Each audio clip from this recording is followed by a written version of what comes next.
We're going to be looking at the area of eyewitness testimony that falls within the memory section, which you'll find on paper 1, introductory topics in psychology. First of all, we need to just give a definition, I guess, about what we mean by eyewitness testimony. It's a very old-fashioned term, isn't it? Eyewitness testimony. It's quite legalistic in its sense there. What it's really talking about is that situation where someone will give an account of what they have seen, perhaps at the scene of a crime, and perhaps identify witnesses, etc. And it turns out that actually people are really poor at doing this, and psychologists are interested to know why that is. So why exactly is it that eyewitness testimony seems to be so inaccurate, and what are the factors that relate to that? Okay, so we're going to look at some core studies in this area. So there's a lot on this slide, but I want to pack in as much as possible here. So we're going to look at something called the misleading information effect. And the misleading information effect is something that's been well studied in psychology, and it relates to why it is that people are so poor at accurately recalling information from things like a crime scene, etc. So two different parts of the misleading information effect are leading questions and post-event discussion, and they're the two areas that we're going to be looking at here. I'm going to start off with leading questions. So leading questions here. So what actually is a leading question? Well, a leading question is any sort of question that you are asked which gives some indication of the answer that's expected of you. So it's phrased in a particular way, suggesting that there is a particular answer. And, you know, intuitively we understand, don't we? And I'm sure we've all come across situations where we've been led in a particular direction because of the questions that we have. This is a particular problem on things like questionnaires, isn't it? So the big core study, the big classic study, I guess, that's been done in this area is by Loftus and Palmer back in 1974, and they were particularly interested in automobile accidents. I think Elizabeth Loftus had a grant from the government to pursue that, and she was interested to see what the effect of leading questions would be on a person's ability to recall accurately what was actually going on in a car crash situation. Okay, so kind of a typical example really of an eyewitness testimony that someone might have. Now, what I've done, rather than go through all the parts of that study, which you should know quite well, I've just put a little YouTube clip there for you to look at, and obviously do look back in your notes and your revision guides, etc. for that. So you'll see this. It's a quite complex experiment, really. A lot's going on, but it is an experiment, and that's worth bearing in mind when we come to look at the evaluation of it. Anyway, let's jump to what Loftus and Palmer actually said. So hopefully you've now looked at the video and satisfied yourself that you understand what's going on there. This is what they said. Well, obviously we found out, haven't we, that leading questions do have a detrimental effect on a person's ability to recall information accurately and reliably. And he said that this could be due to two main reasons, the two explanations that they gave. This is Loftus and Palmer. The first is something that we might have kind of expected, really, which is called response bias. And response bias is simply when we go along with what's expected of us. Okay, we're encouraged in a particular direction, and we act accordingly.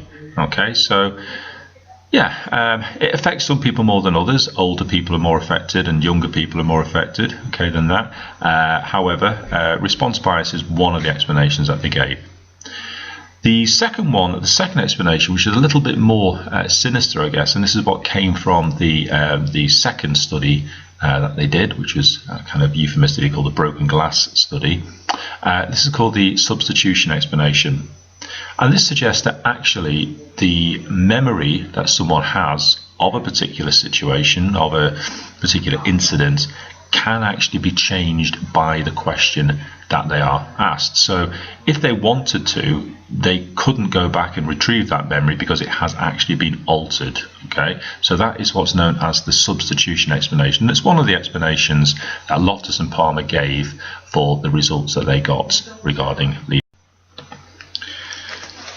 Okay, so the other area which is of interest to psychologists and is part of this misleading information effect, is what's known as post-event discussion. So if you are in a situation where you have clearly witnessed something and you're asked to talk about that or to give your testimony, how does what is the effect of discussing that with perhaps a co-witness to your particular memory? And this is what's known as post-event discussion.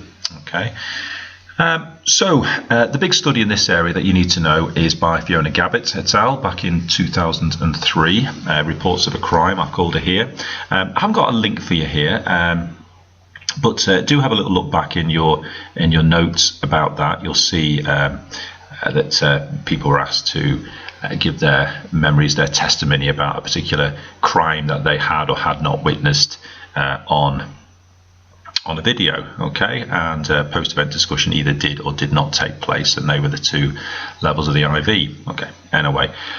What did Gabbett say was happening there? Okay, so clearly post-event discussion, and I think intuitively I think we'd know this, wouldn't we, does have an effect on memory. It has a detrimental effect. It alters it in some way, or that's what we're to believe. And the explanation, according to Gabbett, is that we have what's known as memory conformity. Now, if we remember conformity back from social influence, we remember it's the perceived pressure of others, isn't it? You know, and there are two main types of conformity. There is informational and normative social influence. Okay, and conformity within that sort of areas can be internalization, identification, and compliance. Okay, so what's happening as far as Gabbett is concerned is that we are conforming with the kind of the group decision, if you will. So other people are influencing how it is that we've remembered.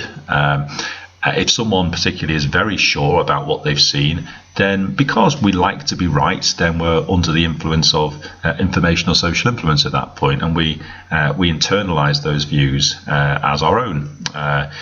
Also, we like to be part of groups, don't we? Don't like to be left out. Okay, so that's where normative social influence comes in. That's sort of, you know, I want to be part of the group, so the concept. So according to Gabbett, those two factors are at play with regards to post-event discussion and its role in altering memory.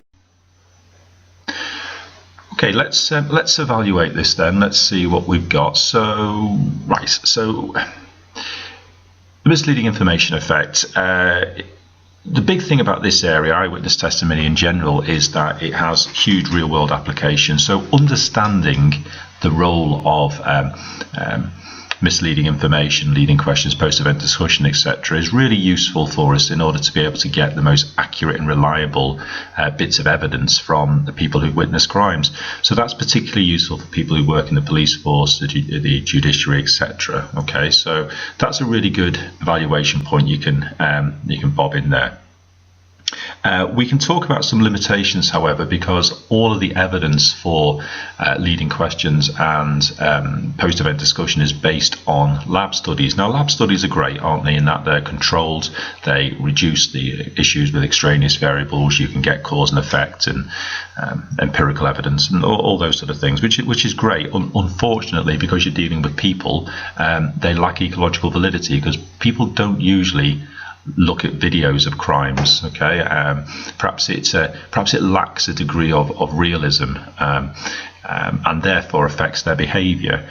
So yeah, the actual studies themselves mean that whilst it looks like we can apply these to real life, we can only do so in a limited way because it's not a real life situation. Obviously, lab studies, again, they have big demand characteristics. You can guess, can't you, what this is about. You know, someone starts showing you videos of crimes, etc. You can pretty much guess that what the aim of the experiment is, and therefore act accordingly. So you're not acting naturally. The last thing as well, just to recognise, is that whilst we all like to think that we are good eyewitnesses, we are actually, all of us, affected by own age bias. So if we're identifying somebody, we're much more likely to be able to identify someone who fits in our particular age group. As such, you know, if part of the experiment had been to identify people, as it was in the Gabbett study, then the own age bias could have been a problem. It could have skewed the results for the study.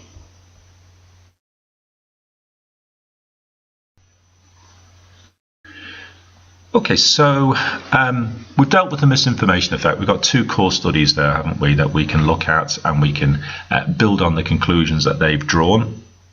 That's Gabbett and Loftus and Palmer. Let's have a look at another aspect of eyewitness testimony and an effect which can cause issues with it, and that is anxiety. So anxiety is when our kind of, you know, our physiological state is heightened in some way due to fear or excitement or whatever it happens to be, but particularly when there are weapons as part of a crime. Okay, so we call this weapon focus, don't we? And we'll talk a little bit about that later. The idea that people become fixated on the weapon, the thing that's most likely to do them harm, rather than looking at the situation or the people's faces, etc., which are involved in that.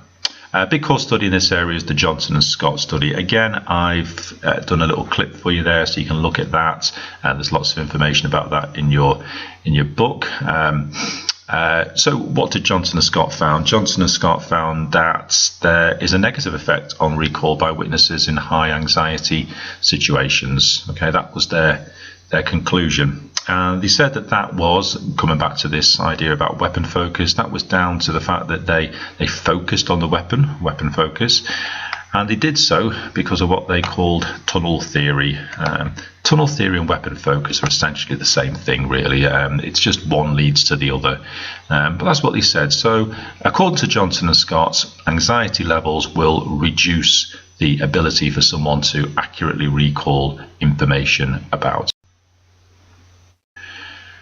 Okay, well, this being psychology, it's never quite as simple as that, is it? There is evidence to suggest that actually anxiety has a positive effect on a person's ability to remember accurately what's happening in a crime. And this comes from Ewell and Cutshall. Now, this is an interesting study because this is a real life study. This hasn't been, so this is like a natural experiment, really. Set up by Ewell and Cutshall. And again, I've got a little video for you there. It's quite an interesting video. It tells you far more about the actual study than you'll find in your book.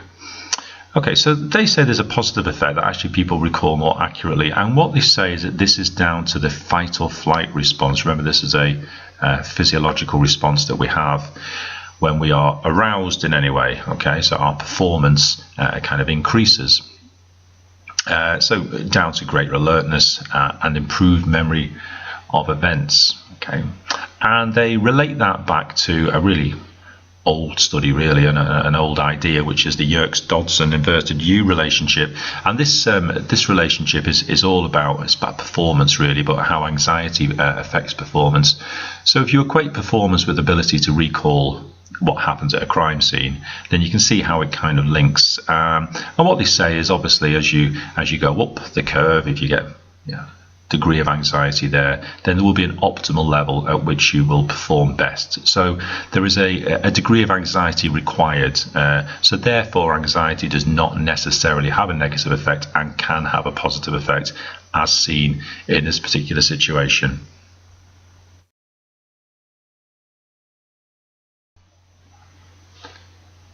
Okay, let's have a look at some evaluation then. So what about weapon focus then? So Johnson and Scott have said that weapon focus is the reason why people are less likely to accurately recall information at a crime scene. Well, okay, that could well be the case, but it could also be the case that given the parameters of their particular study, that what they were actually recording wasn't anxiety at all, it was actually surprise. Not many times does someone walk through a waiting room at a doctor's with either greasy hands or a pen or maybe a pen, but certainly a knife and bloody hands are going to be pretty unusual. So it could just simply be that they were measuring surprise rather than anxiety. Field experiments, yep, so Yule Cutshall and I guess the Johnson and Scott one could be referred to as field experiments. Now they're good in some respects, but they have some problems in that it's very difficult to control extraneous variables, of course, and particularly with the Yule and Cutshall one, how on earth could you have actually made sure that there wasn't any post-event discussion? It would have been very difficult. I mean, these people were able to read papers and news reports, etc., of the event. Quite clearly, their memories could have been changed by that. Where lab studies are used, obviously you can evaluate that again, high in demand characteristics, low in ecological validity, and also some ethical issues here. Protection from harm. I mean, the Johnson and Scott one, I say in particular, that could have caused some great alarm to some people, actually seeing someone with blood dripping off their hands. So protection from harm could be an issue as well. And the last thing just to mention as well is that the Yule and Cutshall have linked this back to the inverted U explanation. Well, the inverted U explanation is a very, very simplistic, highly reductionist view of performance, and whether we can truly say that is something which can explain this situation is doubtful, really. Okay, so I've just got a couple of questions for you to have a bit of a think about here, and I'll just quickly go through them. I don't want to spend too much time because otherwise the video will go on and on and on. Okay, so you can get these mini essay questions. I think if you got this question, you'd be very, very pleased. It's very straightforward to actually just work out how to answer this. So it says, outline and evaluate research into the effects of leading questions on the accuracy of eyewitness testimony. I mean, the very first thing I would do is to just very, very quickly define what a leading question was, okay? Just to show the examiner that you understand what's going on here. It's not necessarily going to get you huge numbers of marks, but at least it will start off the essay in the way that you mean it to go on. I would then identify the research. So what we'll be looking at here, Loftus and Palmer, I would say, would be your main one here. Why go outside that if that's the one you've been taught? If you're going to describe or outline the research, the key points are to make sure you say what the procedure was and what they found out. Okay, that's really important that you do that. If you can stick in there as well that it was a lab experiment, then that's great as well, because that will be probably going to be part of your evaluation too. So those kind of 2 or 3 things there just to get in there for the 4 marks. And the other 4 marks are going to be given for, well, 1 very well elaborated evaluation point or 2 evaluation points just to make sure. I would say a strength and a weakness here.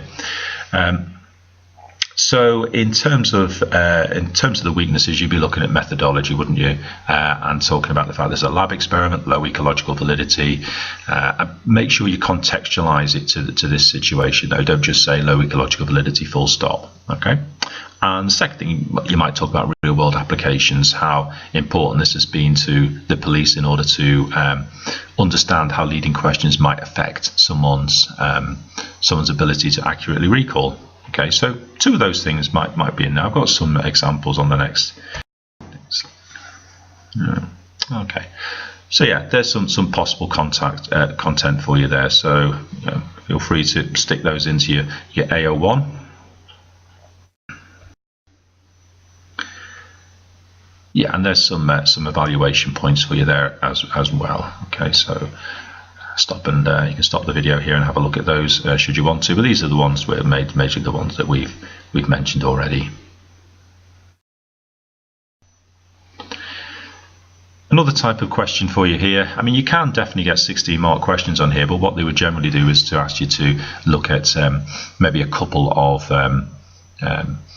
factors. So instead of just leading questions, it might be leading questions and post-event discussion, or it might be post-event discussion and anxiety, or something like that. Just something that would bulk it up really. So that 8 mark kind of times 2, if you will. In this situation below here, we've got a nice one because it's 6 marks, and it's an application question because it's asking you to apply your knowledge to a particular situation that you haven't come across before. And it's all about our friend Melissa here. Okay, she was on her way to college when she saw a man attack a cyclist and steal his bike.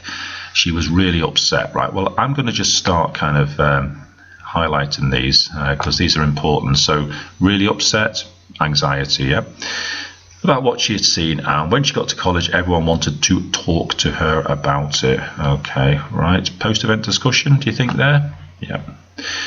Luke asked her whether the man was wearing a brown jacket. Luke asked her. Yeah, well, Luke, unfortunately that's a very leading question there. Okay.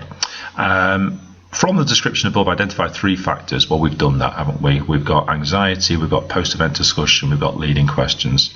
So we get 3 marks just for that. Affecting the accuracy of eyewitness testimony. How might each factor affect Melissa's memory of the event? Well, if I just pop it onto the next slide, I'll just show you the answer I've got.